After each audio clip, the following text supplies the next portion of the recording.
Жеген сайын өзіңізді тоқтата алмайтын витаминге бай өте дәмді күнжутты печеньенің рецептісімен бөлісетін боламын. Өте дәмді, қытырлап тұрады. Жеген кезде ең бастысы өзіңізді тоқтата алсаңыз болғаны.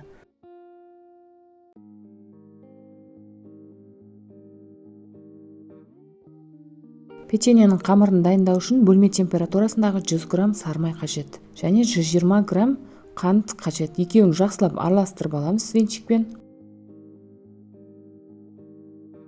Бір жұмыртқа шай қасықтың ұшымен тұз салып жақсылап араластырамыз.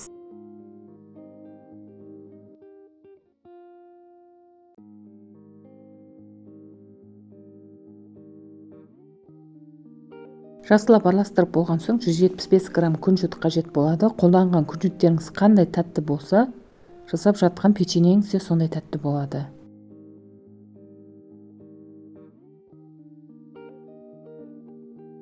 «125 грамм ұнды електен өткізіп аласыздар.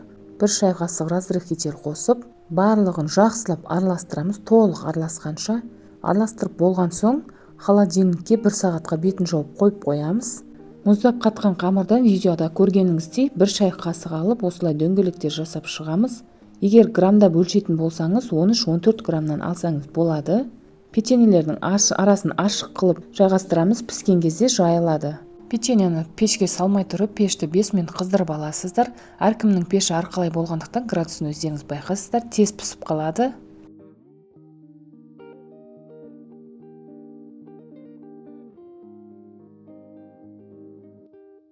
Дәл осы видеода көргеніңіздей барлығын осылай жайғастырып шығамыз.